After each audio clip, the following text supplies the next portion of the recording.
जय हिंद दोस्तों। तो चलिए एक बार फिर से मेरे यूट्यूब चैनल जीएससी वॉल्यूम में आपका स्वागत है। तो आज हम लाए हैं बिहार बोर्ड क्लास 10 के लिए संस्कृत का 100 ऑब्जेक्टिव प्रश्न, जो कि आपके एग्जाम के दृष्टि से बहुत ही वीवीआई यानी कि वेरी वेरी इंपॉर्टेंट प्रश्न है। तो चलिए, अभी तक आपने मेरे वीडियो को लाइक नहीं किया तो लाइक कर दे, मेरे चैनल को सब्सक्राइब नहीं किया तो सब्सक्राइब कर दे, साथ में बेल आइकन को जरूर दबा दीजिएगा ताकि मेरे वीडियो का नोटिफिकेशन सबसे पहले आप तक पहुंचे। तो चलिए, अभी अपने आंसर कमेंट बॉक्स में जरूर बताते चलिएगा।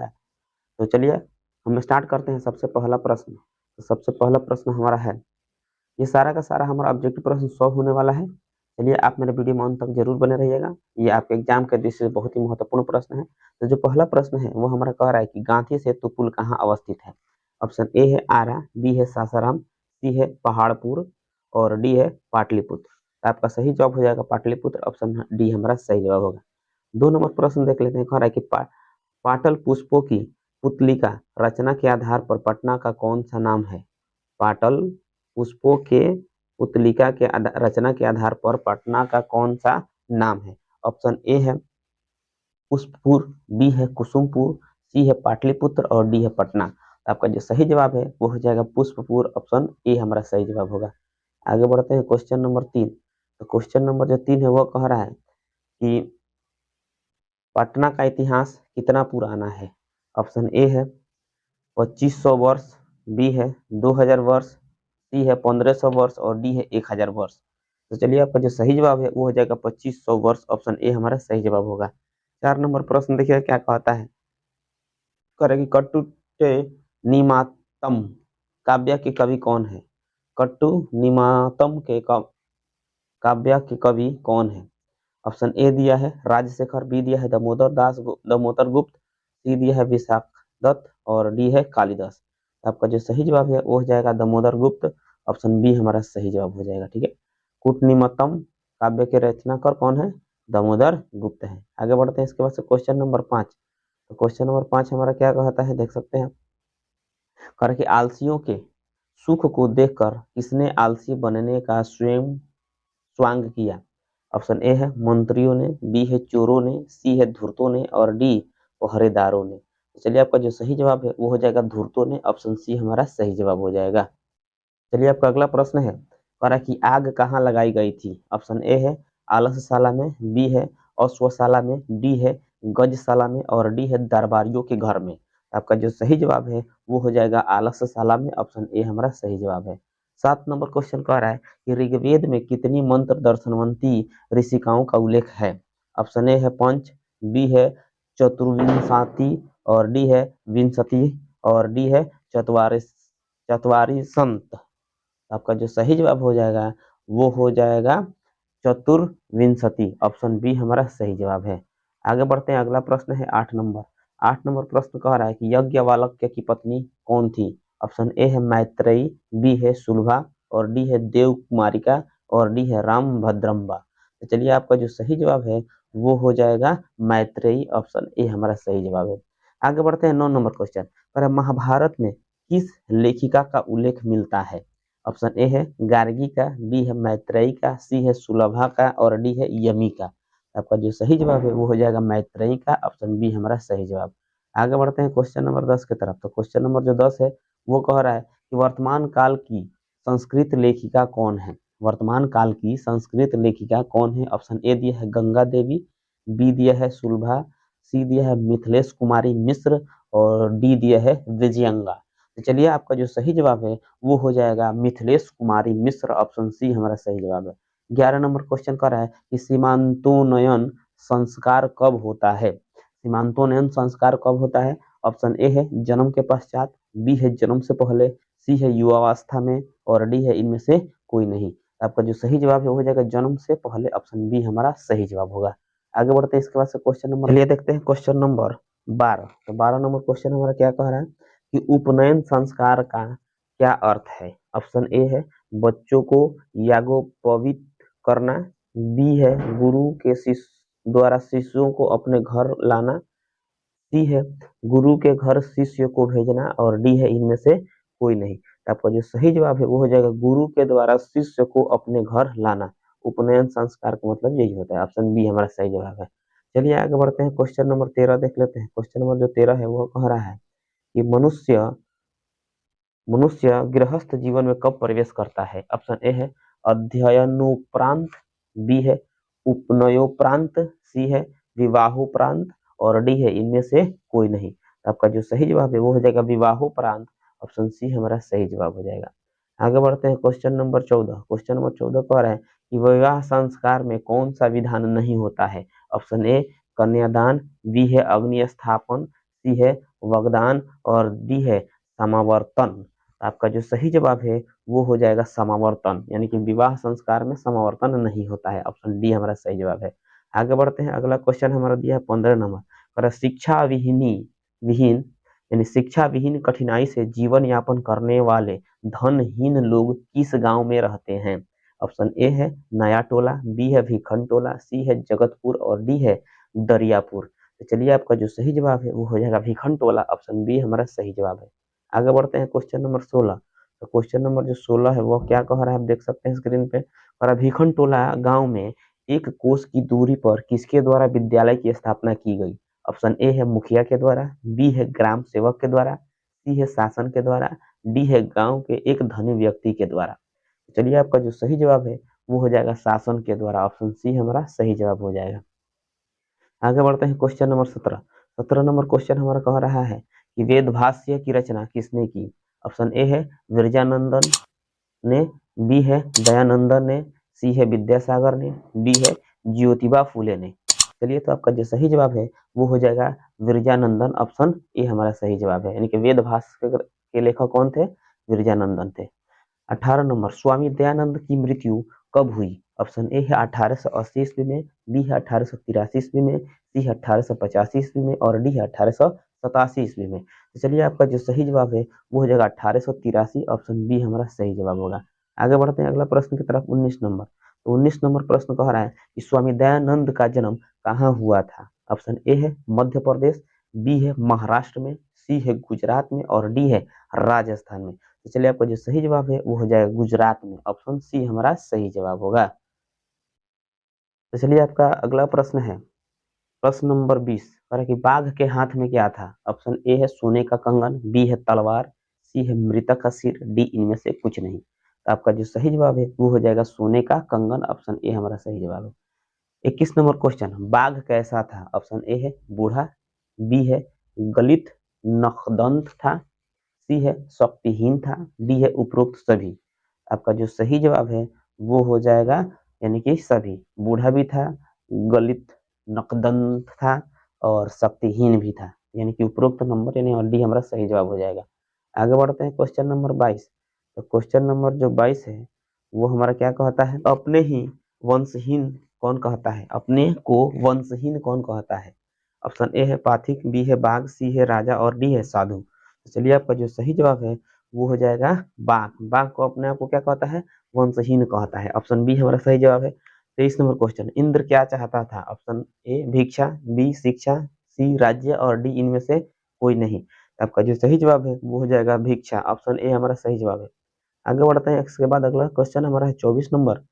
24 नंबर प्रश्न हमारा क्या कह रहा है कि इंद्र को अग्नि इष्ट फल कौन देना चाहता था? ऑप्शन ए है कृष्ण, बी है कर्ण, सी है अर्जुन, डी है युधिष्ठिर। चलिए आपका जो सही जवाब है वो हो जाएगा कर्ण। ऑप्शन बी हमारा सही जवाब हो जाएगा। आगे बढ़ते हैं 25 नंबर क्वेश्चन। तो 25 नंबर क्वेश्चन कह रहा है कि कर्ण को कवच कुंडल विहीन करने की योजना किसने की थी? ऑप्शन ए है अर्जुन की, बी है कृष्ण की, सी है युधिष्ठिर की और डी है कौरवों की। तो चलिए आपका जो सही जवाब है वो हो जाएगा कृष्ण की। ऑप्शन बी हमारा सही जवाब है, यानी कि कर्ण को कवच कुंडल विहीन करने की योजना किसकी थी? तो कृष्ण की थी। आगे बढ़ते हैं, अगला प्रश्न 26 नंबर। तो 26 नंबर जो क्वेश्चन है वो कह रहा है कि विश्व के देशों में आपस में क्या प्रचलित है? विश्व के देशों में आपस में क्या प्रचलित है? ऑप्शन ए है सामंजस्य, बी है मैत्रेयी, सी है शीत युद्ध और डी है वाग युद्ध। तो चलिए आपका जो सही जवाब है वो हो जाएगा शीत युद्ध। ऑप्शन सी हमारा सही जवाब है। 27 नंबर, शत्रु राज्य क्या बढ़ा रहे हैं? ऑप्शन ए है कलह और अशांति, बी है सुख समृद्धि, सी है उपरोक्त दोनों, डी है इनमें से कोई नहीं। तो चलिए आपका जो सही जवाब है वो जो है कलह और अशांति। ऑप्शन ए हमारा सही जवाब होगा। आगे बढ़ते हैं 28 नंबर क्वेश्चन। तो 28 नंबर जो क्वेश्चन है वो हमारा कह रहा है कि आर्यभट्टियम किसकी रचना है? आर्यभट्टयम किसकी रचना है? ऑप्शन ए है आर्यभट्ट, बी है चरक, सी है वराह मिहिर और डी है पराशर। चलिए आपका जो सही जवाब है वो हो जाएगा हमारा क्या, यानी कि आर्यभट्ट। ऑप्शन ए हमारा सही जवाब है। 29 नंबर क्वेश्चन का है चरक संहिता की रचयिता कौन है? ऑप्शन ए आर्यभट्ट, बी है वराह मिहिर, सी है चरक और डी है पराशर। चलिए आपका जो सही जवाब है वो हो जाएगा चरक। ऑप्शन सी हमारा सही जवाब होगा। आगे बढ़ते हैं, क्वेश्चन नंबर 30 देखते हैं। तो क्वेश्चन नंबर जो 30 है वो कह रहा है कि खगोल विज्ञान और गणित किस शास्त्र के अंतर्गत है? ऑप्शन ए है दर्शन शास्त्र, बी है न्याय शास्त्र, सी है मीमांसा शास्त्र और डी है ज्योतिष शास्त्र। तो चलिए आपका जो सही जवाब है वो हो जाएगा ज्योतिष शास्त्र। ऑप्शन डी हमारा सही जवाब हो जाएगा। ठीक है। 31 नंबर प्रश्न का सत्य सत्यमेव जयते नानिरितम डॉट डॉट डॉट परम निधानम मंत्र किस उपनिषद से संगृहित है? ऑप्शन ए है कठोपनिषद, बी है केनोपनिषद, सी है मुंडकोपनिषद और डी है ईशावास्योपनिषद। तो चलिए आपका जो सही जवाब है वो हो जाएगा मुंडकोपनिषद। ऑप्शन सी हमारा सही जवाब है। सत्यमेव जयते नानरितम डॉट डॉट डॉट प्रधानम मंत्र किससे लिया गया है? इनको मुंडकोपनिषद से लिया गया है। ऑप्शन सी हमारा सही जवाब होगा। आगे बढ़ते हैं क्वेश्चन नंबर 32 के। 32 नंबर क्वेश्चन हमारा क्या कहता है, आप देख सकते हैं। कह रहा है कि अरो Arian Mahato dot dot dot महिमानतम न डॉट डॉट नहीं दिया, सॉरी। कह रहा है कि अरो अरो Arian Mahato dot dot dot महिमानतम मंत्र किस उपनिषद से संग्रहित है? ऑप्शन ए है मुंडकोपनिषद, बी है कठोपनिषद, सी है श्वेतरोपनिषद और डी है ईशावास्योपनिषद। तो चलिए आपका जो सही जवाब है वो हो जाएगा कठोपनिषद। ऑप्शन बी हमारा सही जवाब है। 33 नंबर क्वेश्चन, भारत भूमि कैसी है? ऑप्शन ए है विशाल, बी है सौंदर्यशाली, सी है भव्य ऐश्वर्य वाली और डी है उपरोक्त सभी। आपका जो सही जवाब है वो हो जाएगा हमारा सभी, यानी कि विशाल भी है, सौंदर्यशाली भी है और भव्य ऐश्वर्य वाली भी है, और यानी कि कहने का मतलब है सब हमारा सही हो जाएगा। ऑप्शन डी हमारा सही जवाब होगा इसमें का।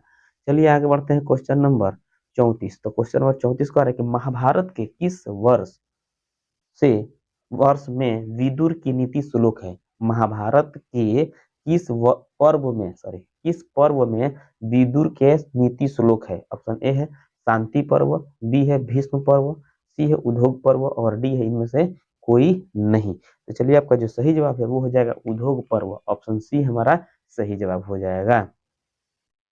तो चलिए आपका अगला प्रश्न है 35 नंबर। 35 नंबर प्रश्न हमारा क्या कहता है, कर कि परम कल्याण कारक क्या है? ऑप्शन ए है धर्म, बी है कर्म, सी है दर्शन और डी है नीति। तो चलिए आपका जो सही जवाब है वो हो जाएगा धर्म। ऑप्शन ए हमारा सही जवाब है। 36 नंबर प्रश्न कर शांति का सर्वश्रेष्ठ उपाय क्या है?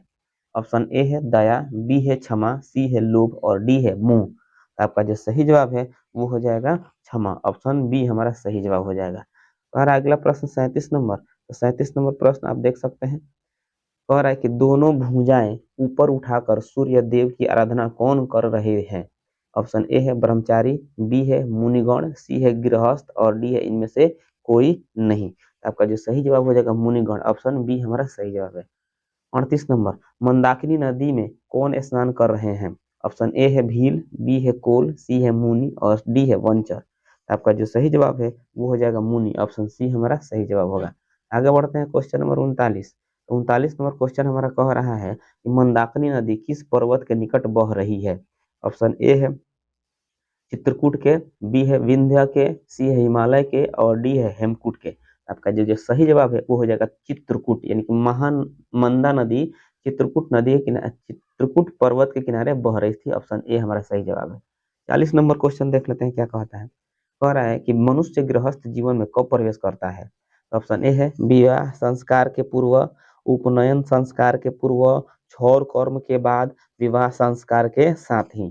तो विवाह संस्कार के साथ ही मनुष्य अपने गृहस्थ जीवन में व्यस्त हो जाता है, प्रवेश कर लेता है। ऑप्शन डी हमारा सही जवाब हो जाएगा।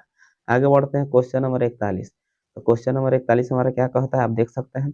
और ऋग्वेद में कितनी महिला ऋषिकाओं का वर्णन प्राप्त है? ऋग्वेद में कितनी महिला ऋषिकाओं का वर्णन प्राप्त है? ऑप्शन ए है 24, बी है 25, सी है 23 और डी है 26। आपका सही जवाब हो जाएगा 24। ऑप्शन ए हमारा सही जवाब है। 42 नंबर, प्रियवादी पुरुष कैसे होते हैं? ऑप्शन ए दुर्लभ, बी अनुपलब्ध, सी सुलभ और डी अलभ। तो आपका जो सही जवाब है वो हो जाएगा दुर्लभ, ऑप्शन ए हमारा सही जवाब होगा। आगे बढ़ते हैं क्वेश्चन नंबर 43। क्वेश्चन नंबर 43 क्या कर रहा है कि शंकर चरित्र के रचनाकार कौन है? ऑप्शन ए है पंडिता क्षमा राव, बी है वनमाला भावालकर, सी है विजयंका और डी है मिथिलेश कुमारी मिश्र। तो आपका जो सही जवाब हो जाएगा वो हो जाएगा पंडिता क्षमा राव के द्वारा शंकर चरित्र की रचना किया गया था। 44 नंबर पर स्वामी दयानंद की मृत्यु कब हुई थी? ऑप्शन ए है 1980 ईस्वी में, बी है 1875 ईस्वी में, सी है 1883 ईस्वी में और डी है 1850 ईस्वी में। तो आपका जो सही जवाब हो जाएगा वो हो जाएगा 1883 ईस्वी, ऑप्शन हमारा सी सही जवाब होगा। आगे बढ़ते हैं 45 नंबर क्वेश्चन। तो 45 नंबर क्वेश्चन क्या कह रहा है? कह रहा है कि गोदान किस संस्कार का मुख्य कर्म है? ऑप्शन ए है विवाह, बी है केशांत, सी है अक्षराम्भ और डी है अंत्येष्टि। तो आपका जो सही जवाब है वो हो जाएगा केशांत, ऑप्शन बी हमारा सही जवाब है। गोदान किस ग्रंथ संस्कार है? यानी केशांत है, ऑप्शन बी हमारा सही जवाब हो जाएगा। 46 नंबर क्वेश्चन कर स्वामी दयानंद ने कैसे काम किया? अब ऑप्शन ए है अमीरों का उद्धार, बी है गरीबों का उद्धार, सी है समाजोद्धार और डी है निजोद्धार। तो आपका जो सही जवाब है वो हो जाएगा समाजोद्धार, यानी कि समाज के लिए, ऑप्शन सी हमारा सही जवाब हो जाएगा। 47 नंबर क्वेश्चन देखिए क्या कहता है। 47 नंबर क्वेश्चन कह रहा है कि नीति श्लोका पाठ महाभारत के किस पर्व से संकलित है? ऑप्शन ए है वन पर्व, बी है उद्योग पर्व, सी है शांति पर्व और डी है भीष्म पर्व। आपका जो सही जवाब है वो हो जाएगा उद्योग पर्व, ऑप्शन बी हमारा सही जवाब हो जाएगा। 48 नंबर क्वेश्चन कह रहा है कि आर्य शब्द का क्या अर्थ है? ऑप्शन ए है आर्यवर्तवासी, बी है सभ्य, सी है श्रेष्ठ और डी है सामान्य। आपका जो सही जवाब है वो हो जाएगा श्रेष्ठ, ऑप्शन नंबर सी हमारा सही जवाब हो जाएगा। यानी कि आर्य शब्द का अर्थ क्या होता है? श्रेष्ठ होता है। चलिए आगे बढ़ते हैं 49 नंबर क्वेश्चन की तरफ। 49 नंबर क्वेश्चन हमारा कह रहा है कि महाराज धृतराष्ट्र के प्रश्नों का समुचित उत्तर कौन देते हैं? ऑप्शन ए है मंत्री विदुर, बी है दुर्योधन और सी है अर्जुन और डी है कृष्ण। आपका जो सही जवाब है वो हो जाएगा मंत्री विदुर, ऑप्शन ए हमारा सही जवाब होगा। चलिए आगे बढ़ते हैं अगले प्रश्न की तरफ। 50 नंबर प्रश्न आपके सामने स्क्रीन पे हो रहा है कि कौन किस देश का राजा था? ऑप्शन ए है वंग देश, बी है भंग देश, डी सी है अंग देश और डी है रंग देश। चलिए आपका जो सही जवाब है वो हो जाएगा अंग देश, यानी कि ऑप्शन सी हमारा सही जवाब है। 51 नंबर क्वेश्चन कह रहा है कि तस्मै शब्द का मूल शब्द लिखे। तस्मै शब्द का मूल शब्द लिखे। ऑप्शन ए है तद, बी है तत्, सी है ए तद और डी है अदम। आपका जो सही जवाब हो जाएगा तद, ऑप्शन ए हमारा सही जवाब होगा। चलिए आगे बढ़ते हैं क्वेश्चन नंबर 52 की तरफ। तो 52 नंबर क्वेश्चन हमारा क्या कहता है? 52 नंबर क्वेश्चन कह रहा है कि विदुषी शब्द का मूल शब्द क्या है? ऑप्शन ए है विदुष, बी है विद्वस, सी है विदोष और डी है विद्वान। आपका जो सही जवाब है वो हो जाएगा विदोष, ऑप्शन सी हमारा सही जवाब हो जाएगा। 53 नंबर क्वेश्चन और कि दरिद्वान भर कैंतेय इस शब्द में दरिद्वान पद में कौन सी विभक्ति है? ऑप्शन ए है द्वितीय, बी है तृतीय, सी है चतुर्थी और डी है षष्ठी। आपका जो सही जवाब है वो हो जाएगा द्वितीय, ऑप्शन ए हमारा सही जवाब होगा। आगे बढ़ते हैं क्वेश्चन नंबर 54 की तरफ। क्वेश्चन नंबर 54 हमारा कह रहा है कि तस्याम का मूल शब्द लिखे। ऑप्शन ए है तत्, बी है यद, सी है एतद और डी है इदम। आपका सही जवाब हो जाएगा तत्, ऑप्शन ए हमारा सही जवाब होगा। 55 नंबर क्वेश्चन कह रहा है कि पितृ शब्द का रूप सप्तमी एक वचन में क्या होता है? ऑप्शन ए है पितरी, बी है पितरम, सी है पित्रा और डी है पितरीन। आपका जो सही जवाब है वो हो जाएगा पितरी, ऑप्शन ए हमारा सही जवाब होगा। आगे बढ़ते हैं क्वेश्चन नंबर 56। 56 नंबर क्वेश्चन हमारा क्या कहता है आप देख सकते हैं, और कि पथिन शब्द का सप्तमी बहुवचन क्या? सप्तमी शब्द का सॉरी भाई पथिन शब्द का सप्तमी बहुवचन में क्या रूप होता है? ऑप्शन ए है पथिनाम, बी है पथिसु, सी है पथी और डी है पथाम। तो आपका सही जवाब हो जाएगा पथिसु, ऑप्शन बी हमारा सही जवाब है।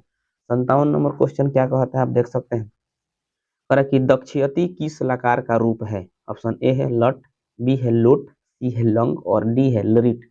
आपका जो सही जवाब हो जाएगा लरिट, ऑप्शन डी हमारा सही जवाब है। दक्षयति लरिट शब्द का रूप है। आगे बढ़ते हैं क्वेश्चन नंबर 58। 58 नंबर क्वेश्चन क्या कर रहा है कि अद्दा किस लकार का रूप है? ऑप्शन ए दिया है लोट लॉट, बी दिया है लोट, सी दिया है लंग और डी दिया है रीट। आपका जो सही जवाब है वो हो जाएगा लंग, ऑप्शन सी हमारा सही जवाब हो जाएगा। 59 नंबर क्वेश्चन कह रहा है कि क्री धातु उत्तम पुरुष लंग लकार के रूप में क्या होता है, यानी कि उसका रूप क्या होता है? ऑप्शन ए है अक्रवम, अक्रवम, बी है औकरवम, सी है औकरवाम और डी है औकार औकरोह। तो चलिए आपका सही जवाब हो जाएगा औकरम, ऑप्शन ए हमारा सही जवाब हो जाएगा। ठीक है, अक्रवम। आगे बढ़ते हैं क्वेश्चन नंबर 60 की तरफ। क्वेश्चन नंबर 60, तो क्वेश्चन नंबर 60 क्या कर रहा है कि सेव धातु विधि लिंग मध्यम पुरुष बहुवचन में क्या रूप होता है? ऑप्शन ए सेवस, सेवस्य व, बी है सेवेध्वम, सी है सेवयातम और डी है सेवयायम। तो चलिए आपका जो सही जवाब है वो हो जाएगा सेवेध्वम, ऑप्शन बी हमारा सही जवाब हो जाएगा। क्वेश्चन नंबर 61, 61 नंबर क्वेश्चन कह रहा है कि पच धातु लोट लकार मध्यम पुरुष एक वचन में कौन रूप है? ऑप्शन ए दिया है पच, बी दिया है पचतु, सी दिया है पचत, सी दिया है पचंतु, डी दिया है पचंतु। ठीक है, आपका जो सही जवाब हो जाएगा पच, ऑप्शन ए हमारा सही जवाब होगा। आगे बढ़ते हैं क्वेश्चन नंबर 62, तो क्वेश्चन नंबर जो 62 है वो कह रहा है जिघ्रती, जिघ्रती में मूल धातु क्या है? ऑप्शन ए है जिघ्र, बी है घरा, सी है इस, डी है सी। तो चलिए आपका जो सही जवाब है वो हो जाएगा घरा, ऑप्शन बी हमारा सही जवाब है। 63 नंबर, वो जो वो भूयते का मूल धातु क्या है? वो भूयते का मूल धातु क्या है? ऑप्शन ए है ब्रू, बी है भ्रू, सी है भू और डी है वध। तो चलिए आपका जो सही जवाब है वो हो जाएगा भू, ऑप्शन सी हमारा सही जवाब होगा। आगे बढ़ते हैं क्वेश्चन नंबर 64, तो क्वेश्चन नंबर 64 क्या कर रहा है कि नामांतरम का संधि विच्छेद क्या है? ऑप्शन ए है नाम प्लस आंतरम, बी है नमा प्लस अंतरम, सी है नाम प्लस अंतरम और डी है नमः प्लस अंतरम। तो चलिए आपका जो सही जवाब है वो हो जाएगा नाम प्लस अंतरम, ऑप्शन सी हमारा सही जवाब होगा। 65 नंबर, जंतुर्निहितो में कौन सी संधि है? जंतुर्निहितो में कौन सी संधि है? ऑप्शन ए है स्वर संधि, बी है व्यंजन संधि, सी है विसर्ग संधि और डी है पूर्व रूप संधि। तो चलिए आपका जो सही जवाब है वो हो जाएगा विसर्ग संधि, जंतुर्निहितो में विसर्ग संधि है, ऑप्शन सी हमारा सही जवाब हो जाएगा। चलिए आगे बढ़ते हैं हम क्वेश्चन नंबर 66 की तरफ। 66 नंबर क्वेश्चन कर है कि रामे अपी में कौन सी संधि है? ऑप्शन ए है स्वर संधि, बी है व्यंजन संधि, सी है प्ररूप संधि, डी है पूर्व रूप संधि। तो चलिए आपका जो सही जवाब है वो हो जाएगा पूर्व रूप संधि, ऑप्शन डी हमारा सही जवाब है। 67 नंबर, प्रजते में कौन सी संधि है? ऑप्शन ए है पूर्व रूप संधि, बी है प्ररूप संधि, सी है प्रगृह संधि और डी है विसर्ग संधि, प्रगृहम संधि। ठीक है, तो चलिए आपका जो सही जवाब है वो हो जाएगा प्ररूप संधि, ऑप्शन बी हमारा सही जवाब है। चलिए आगे बढ़ते हैं 68 नंबर, पोयम में कौन सी संधि है? ऑप्शन ए है प्रगृहम संधि, बी है पूर्व रूप संधि, सी है प्ररूप संधि और डी है स्वर संधि।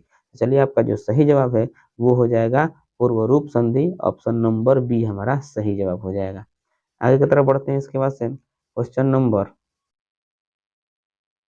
69 की तरफ। तो क्वेश्चन नंबर 69 हमारा क्या कहता है, कह रहा है कि नायकः का संधि विच्छेद क्या होगा? तो ऑप्शन ए है ने प्लस अकह, बी है नय प्लस अकह, सी है नाय प्लस कह और डी है ने प्लस यकह। चलिए आपका जो सही जवाब हो जाएगा नय प्लस अकह, ऑप्शन नंबर बी हमारा सही जवाब होगा। 70 नंबर, निर्गुणः में कौन सी संधि है? ऑप्शन ए है स्वर संधि, बी है व्यंजन संधि, सी है विसर्ग संधि और डी है पूर्व रूप संधि। तो आपका सही जवाब हो जाएगा विसर्ग संधि। निपुण में निर्गुण में कौन सा संधि है?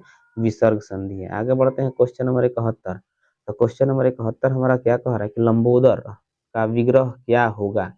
ऑप्शन ए दिया है लंब उदरम यस्य स, बी है लंबम इव इव उदरम यश स, सी है लंब उद्र यस्य स, डी है लंबेन उदरेन येन तेन। आपका जो सही जवाब है वो हो जाएगा लंबम उद्रम यस्य स, ऑप्शन ए हमारा सही जवाब हो जाएगा। 72 नंबर क्वेश्चन क्या कहता है देख सकते हैं, कह रहा कि अशांति किस समास का उदाहरण है? ऑप्शन ए है बहुव्रीहि, सी है कर्मधारय, बी है कर्मधारय, सी है न्यू समास और डी है अव्ययी भाव समास। अशांति अ लगा हुआ है यानी कि निषेधार्य प्रकट कर रहा है। ऑप्शन नंबर सी हमारा यानी कि न्यू समास हो जाएगा। ऑप्शन नंबर सी है सही जवाब। आगे बढ़ते हैं क्वेश्चन नंबर 73। 73 नंबर क्वेश्चन क्या कह रहा है कि बहुव्रीहि समास का एक उदाहरण कौन है। ऑप्शन ए है हरिहरो, बी है दलित बालकम, सी है शिक्षा वाहिनी विहिनी और डी है दिगंबरा। आपका जो सही जवाब है हो जाएगा दिगंबरा। ऑप्शन नंबर डी सही जवाब होगा। 74 नंबर सचिवालय का विग्रह कौन है। ऑप्शन ए है सचिवानम आलय, बी है सचिवालय आलय, डी है सचिव आलय और डी है सचिवेशु आलय। तो चलिए आपका जो सही जवाब है वो हो जाएगा सचिवानम आलय। ऑप्शन ए हमारा सही जवाब होगा। आगे बढ़ते हैं क्वेश्चन नंबर 75। तो क्वेश्चन नंबर 75 हमारा क्या कह रहा है कि अनुरूपम किस समास का उदाहरण है। ऑप्शन ए है तत्पुरुष, बी है अव्ययी भाव और सी है द्विगु, डी है द्वंद्व। आपका जो सही जवाब हो जाएगा अव्ययी भाव। ऑप्शन बी हमारा सही जवाब है। 76 नंबर पंचतंत्रम किस समास का उदाहरण है। तो पंचतंत्रम किस समास का उदाहरण है। ऑप्शन ए दिया है द्विगु, बी दिया है द्वंद्व, सी दिया है तत्पुरुष और डी दिया है कर्मधारय। चलिए आपका जो सही जवाब है वो हो जाएगा द्विगु, संख्यावाचक वाला। ठीक है, जिसमें संख्या का बोध होगा उसको द्विगु कह देना है। ठीक है, आगे बढ़ते हैं 77 नंबर। 77 नंबर क्वेश्चन क्या कह रहा है कि सम उपसर्ग से कौन सा शब्द बनेगा। ऑप्शन ए है संबंध, बी है सुयोग, सी है शकुलः, डी है सुपुत्र। आपका जो सही जवाब है वो हो जाएगा संबंध। ऑप्शन नंबर ए हमारा सही जवाब होगा। 78 नंबर उत उपसर्ग से कौन सा शब्द बनेगा। ऑप्शन ए दिया है उन्नति, बी दिया है उन्नति, सी दिया है उन्नति और डी दिया है उन्नति। आप देख सकते हैं हलंत वगैरह का थोड़ा बहुत अंतर है इसमें। तो आपका जो सही जवाब है वो हो जाएगा उन्नति। ऑप्शन नंबर बी हमारा सही जवाब हो जाएगा। चलिए आगे बढ़ते हैं। इसके बाद से क्वेश्चन नंबर 79। 79 नंबर क्वेश्चन कह रहा है कि अधि उपसर्ग से कौन सा शब्द नहीं बनेगा। अधि उपसर्ग से कौन सा शब्द नहीं बनेगा। ऑप्शन ए है अधिभार, बी है अधिकार, सी है आधार, डी है अधि। सब में अधि आ रहा है लेकिन आधार में अधि नहीं आ रहा है तो ऑप्शन सी हमारा सही जवाब हो जाएगा। 80 नंबर क्वेश्चन। 80 नंबर जो क्वेश्चन है वो कह रहा है कि उप उपसर्ग से निम्नलिखित में कौन सा शब्द नहीं बनेगा। उपयोग, उपकार, उपदेश, ऊपरी। आप समझ गए होंगे क्या नहीं बनेगा। यहाँ पर दिख रहा है अलग, तो ऑप्शन नंबर डी हमारा क्या हो जाएगा सही हो जाएगा, ऊपरी आंसर सही है। आगे बढ़ते हैं क्वेश्चन नंबर 81। तो 81 नंबर क्वेश्चन क्या कहता है आप देख सकते हैं पर कि औ उपसर्ग से निम्नलिखित में कौन सा शब्द नहीं बनेगा। औ से तो सब में देख रहा है कि औ औ औ अभी दिख रहा है ना, यानी कि अवकाश, अवरोध, अवतार, अभी न। ऑप्शन डी हमारा क्या हो जाएगा सही जवाब हो जाएगा। चलिए आगे बढ़ते हैं इसी के साथ हम क्वेश्चन नंबर 82 की तरफ। तो क्वेश्चन नंबर 82 हमारा क्या कहता है पर कि अप उपसर्ग से निम्नलिखित में कौन सा शब्द नहीं बनेगा। ठीक है, पर अपना, बी है अपवाद, सी है अपशय और डी है अपमान। आपका जो सही जवाब है वो हो जाएगा अपना। ऑप्शन नंबर ए हमारा सही जवाब हो जाएगा। 83 नंबर क्वेश्चन गौरवम पद में कौन प्रत्यय है। ऑप्शन ए है गुरु प्लस अण, बी है गुरु प्लस स्यज स्यंग और डी है गुरु प्लस यंग और डी है गुरु प्लस उन। चलिए आपका जो सही जवाब है वो हो जाएगा गुरु प्लस अन। ऑप्शन नंबर ए हमारा सही जवाब है। Question number 84। क्वेश्चन नंबर 84 क्या कह रहा है दशरथ प्लस इंग से कौन सा शब्द निर्मित होता है। ऑप्शन ए है दशरथी, बी है दशरथी, डी है दशरथ और डी है दशरथी। यहाँ पे हर्षिन दुर्गिन वगैरह का थोड़ा बहुत अंतर है, आप लोग ध्यान से देखेगा। यहाँ पे दशरथी है। ठीक है, तो चलिए आपका जो सही जवाब है वो हो जाएगा दशरथी। ऑप्शन नंबर ए हमारा सही जवाब होगा। 85 नंबर लघु परस इमनीच से कौन सा शब्द निर्मित होगा। ऑप्शन ए दिया है लघुमा, बी दिया है लघमा, सी दिया है लघिमा और डी दिया है लाघिमा। तो चलिए आपका सही जो आंसर है वो हो जाएगा लघिमा। ऑप्शन नंबर सी हमारा सही जवाब होगा। आगे बढ़ते हैं क्वेश्चन नंबर 86। क्वेश्चन नंबर जो 86 है वो क्या कहता है अरे कि साहित्य प्लस ठक से कौन सा शब्द निर्मित होगा। ऑप्शन ए है साहित्यिक, बी है साहित्यिक और सी है साहित्यिक और डी है साहित्यिक। ठीक है, तो यहाँ पर हम देख सकते हैं पहले का क्या है साहित्यिक, बी है साहित्यिक यानी हास्य दुर्ग में थोड़ा बहुत अंतर आ रहा है, ठीक है। ऑप्शन हमारा इसी में का हो जाएगा एक, यानी कि ऑप्शन नंबर सी हमारा सही जवाब हो जाएगा। आप देख सकते हैं ऊपर भी।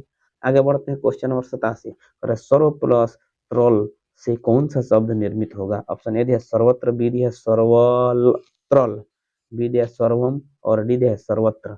आपका जो सही जवाब है वो हो जाएगा सर्वत्र। ऑप्शन नंबर ए हमारा सही जवाब होगा। 88 नंबर प्रश्न क्या कहता है आप देख सकते हैं। 88 नंबर प्रश्न है नर शब्द का स्त्रीलिंग रूप क्या होता है? तो नर का क्या होता है? नारी, नरी, नारी, नरा। तो चलिए आपका जो सही जवाब है वो हो जाएगा नारी, पहल का नारी। ऑप्शन नंबर ए सही जवाब है। 89 नंबर क्वेश्चन कर श्रीमान शब्द का स्त्रीलिंग रूप क्या होता है? ऑप्शन ए है श्रीमती, बी है श्रीमती, सी है श्रीमंती और डी है श्रीमाती। आपका सही जवाब हो जाएगा श्रीमती। ऑप्शन बी वाला श्रीमती, ए वाला नहीं। ऑप्शन बी वाला श्रीमती सही जवाब है। आगे बढ़ते हैं क्वेश्चन नंबर 90। तो क्वेश्चन नंबर जो 90 है वो क्या कह रहा है आप देख सकते हैं। कह रहा है मैथिल शब्द का स्त्रीलिंग रूप निम्नलिखित में कौन होगा? ऑप्शन ए है मैथिली, बी है मैथिली, सॉरी ऑप्शन ए है मैथिली, बी है मिथिली, सी है मिथली और डी है मेथिली। तो चलिए आपका जो सही जवाब है वो हो जाएगा मैथिली। ऑप्शन ए वाला मैथिली, ऑप्शन ए वाला हमारा आंसर सही होगा। 91 नंबर विदुषी में कौन सा स्त्री प्रत्यय है? ऑप्शन ए है डिंग, बी है डिस और सी है डिंग डिन और डी है टाप। तो चलिए आपका जो सही जवाब है वो हो जाएगा D, option number A answer हो जाएगा, ठीक है। आगे बढ़ते हैं क्वेश्चन नंबर 92 की तरफ। तो क्वेश्चन नंबर 92 कह रहा है कि आपदाने पंचमी सूत्र का उदाहरण है। ऑप्शन ए है वृक्षात पत्रम पतति, सी है स्वाध्यामान स्वाध्या स्वाध्या नमः प्रमादः, सी है अस्मुद्रातः पर्वतः विद्यते और डी है ब्राह्मण पर्जा पर्जयते। चलिए आपका जो सही जवाब है वो हो जाएगा वृक्षात पत्रम पतति। ऑप्शन ए हमारा सही जवाब है। 93 नंबर क्वेश्चन क्या कह रहा है आप देख सकते हैं। और अख्यातोपयोगे सूत्र का कौन सा उदाहरण है? ऑप्शन ए है माता पुत्र शोकत केंद्रति, बी है स्वाध्यायनमा प्रमदः, सी है छात्र शिक्षाखात संस्कृतम पठन्ति, डी है गोम्याद वृश्चिको जयते। आपका जो सही जवाब है वो हो जाएगा छात्र शिक्षकात संस्कृतम पठन्ति। ऑप्शन नंबर सी हमारा सही जवाब है। 94 नंबर क्वेश्चन देख लीजिए क्या कहता है। तो 94 नंबर क्वेश्चन कह रहा है कि हरि दृष्टात त्रयते इस वाक्य में दृष्टात पद में इस सूत्र से पंचमी विभक्ति हुई है? ऑप्शन ए है भुआ प्रभव, बी है जनि कर्तु प्रकृति, सी है भीर्तनात्मक भय हेतु, डी है हेतु पंचमीता। चलिए आपका जो सही जवाब है वो हो जाएगा हमारा भाव भुव प्रभव। ऑप्शन ए हमारा सही जवाब हो जाएगा। चलिए 95 नंबर क्वेश्चन देखते हैं। कर हिमालयात गंगा प्रभति इस वाक्य में हिमालयात पद में इस सूत्र से पंचमी विभक्ति हुई है? ऑप्शन ए है भू प्रभव, बी है जनिकर्तु प्रकृति, सी है हेतु पंचमी और डी है इनमें से कोई नहीं। चलिए आपका जो सही जवाब है वो हो जाएगा भुव प्रभव। ऑप्शन नंबर ए इसका भी आंसर सही हो जाएगा, ठीक है। तो चलिए आगे बढ़ते हैं हम अगला प्रश्न की तरफ, यानी कि 96 नंबर प्रश्न की तरफ। तो 96 नंबर क्वेश्चन हमारा क्या कहता है। और कि ब्राह्मण प्रजा पर्जयन्ते किस सूत्र का उदाहरण है? ऑप्शन ए है भुव प्रभव, बी है जनिकर्तु प्रकृति, सी है हेतु पंचमी और डी है षष्ठी चनाद्रे। तो आपका जो सही जवाब है वो हो जाएगा जनिकर्तु प्रकृति। ऑप्शन नंबर बी हमारा सही जवाब हो जाएगा। चलिए आपका अगला क्वेश्चन है 97 नंबर। कर षष्ठी चनाद्रे सूत्र का कौन सा उदाहरण है? ऑप्शन ए है गावम गोसु व प्रसूतः, बी है रुदति पुत्रे रुदत पुत्रस्य व पिता वजितः, बी है रामे वनम गते दशरथः प्राणम अत्यजतः, सी है सॉरी डी है कविनाम व कविसु कालिदास श्रेष्ठ। आपका जो सही जवाब है वो हो जाएगा रुदती पुत्रे रुदत पुत्रस्य वह पिता वजित। ऑप्शन नंबर बी हमारा सही जवाब होगा। आगे बढ़ते हैं 98 नंबर क्वेश्चन की तरफ। तो 98 नंबर क्वेश्चन क्या कह रहा है? 98 नंबर जो क्वेश्चन है वो कह रहा है गणेशाय मोदकम रोचते पद में चतुर्थी विभक्ति किस सूत्र से हुई है? ऑप्शन ए है उक्ते कर्तरी प्रथमा, बी है काला धन्वनुरत्यंत संयोगे, सी है रुचर्थमान प्रियमाण और डी है सहार्थे तृतीया। चलिए आपका जो सही जवाब है वो हो जाएगा रुचर्थनाम प्रियमाण। ऑप्शन नंबर सी सही जवाब होगा। क्वेश्चन नंबर आगे बढ़ते हैं 99। तो 99 नंबर क्वेश्चन क्या कह रहा है आप देख सकते हैं। कह रहा है कि धारु रुत्मण सूत्र का उदाहरण कौन है? धारे रुत्मण के उदाहरण कौन सा है? ऑप्शन ए है गुरुवे नमः, बी है मानसम व्याकरणम अधीतम, सी है त्वयं महवम स्वतम धार्यसि और डी है तेन ग्रंथम ग्रंथ पठति पठितः। चलिए आपका जो सही जवाब है वो हो जाएगा मानसम व्याकरणम अधीतम। ऑप्शन नंबर बी हमारा सही जवाब है। क्वेश्चन नंबर 100 देखते हैं। तो 100 नंबर क्वेश्चन, सॉरी इसमें बी आंसर नहीं होगा। ऑप्शन नंबर हमारा हो जाएगा इसका सी, यानी कि त्वम त्वम महयम संतम धारसियासी। ऑप्शन नंबर सी सही जवाब है। चलिए आगे बढ़ते हैं। इसके बाद से क्वेश्चन नंबर 100 नंबर क्वेश्चन कर रहा है कि अपस्यम का मूल धातु क्या है? ऑप्शन ए है पस्य, बी है पा और सी है दृश्य और डी है स्था। आपका जो सही जवाब है वो हो जाएगा दृश्य। ऑप्शन नंबर सी हमारा सही जवाब हो जाएगा। चलिए ये था आज का हमारा 100 VVI प्रश्न जो कि आपके एग्जाम के दृष्टि से बहुत ही महत्वपूर्ण था। चलिए अभी तक आपने कितना आंसर सही किया है अपने कमेंट बॉक्स में जरूर आंसर को बताइएगा। तो चलिए आज के लिए इतना ही। यदि मेरा वीडियो आपको अच्छा लगा हो तो लाइक करें, कमेंट करें, अपने दोस्तों में ज़्यादा से ज़्यादा शेयर करें और मेरे चैनल को अभी तक आपने सब्सक्राइब नहीं किया तो सब्सक्राइब कर ले, साथ में बेल आइकन को जरूर दबा दीजिएगा। चलिए फिर मिलते हैं अगले क्लास में, तब तक के लिए जय हिंद, जय भारत, जय बिहार।